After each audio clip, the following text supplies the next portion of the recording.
Assalamualaikum warahmatullahi wabarakatuh. Saya Valeria Sani Rejeki dengan NIM 1930811125 akan mempresentasikan beberapa materi perkuliahan mengenai administrasi perkantoran bisnis. Materi yang pertama mengenai pengawasan administrasi perkantoran bisnis. Pengawasan ialah tindakan atau proses aktivitas untuk mengetahui hasil pelaksanaan, untuk meminimalisir kesalahan dan tetap berjalan dengan yang sudah direncanakan. Administrasi perkantoran ialah serangkaian kegiatan penataan yang dilakukan secara kerjasama untuk mencapai tujuan. Tujuannya yang pertama ialah meningkatkan kinerja organisasi secara berkelanjutan. Yang kedua, meningkatkan efisiensi dan keuntungan bagi organisasi. Ketiga, menilai derajat pencapaian rencana kerja dengan hasil aktual yang dicapai. Yang keempat, mengkoordinasikan beberapa elemen tugas yang dijalankan. Kelima, meningkatkan keterkaitan terhadap tujuan organisasi agar tercapai. Selanjutnya, teknik pengawasan terbagi menjadi dua.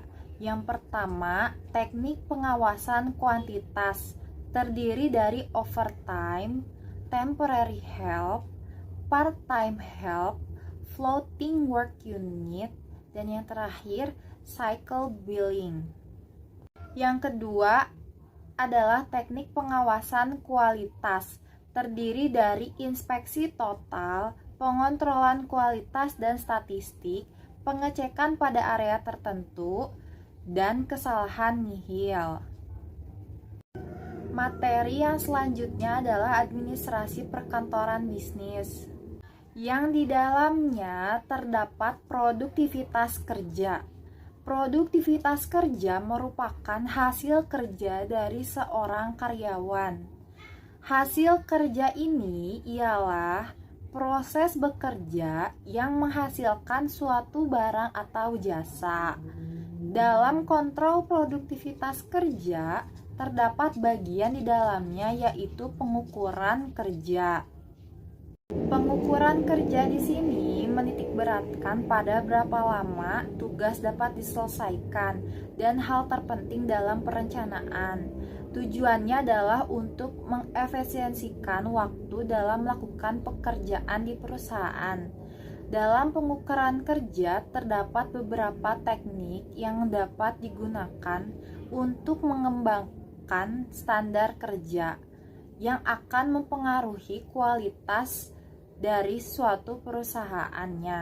Maka dari itu, pentingnya pengukuran kerja guna untuk keberlangsungan perusahaan itu sendiri. Materi yang terakhir ialah korespondensi arsip dan kearsipan kantor.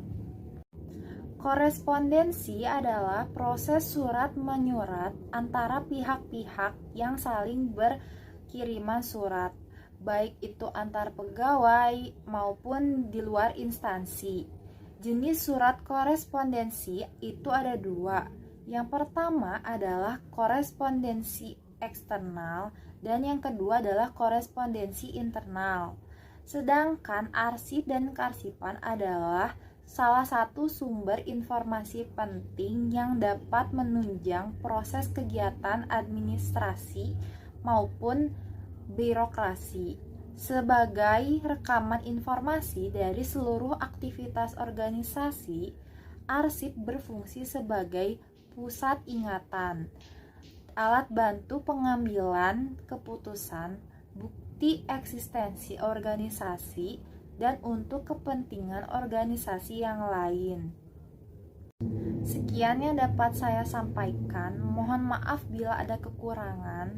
Wassalamualaikum warahmatullahi wabarakatuh.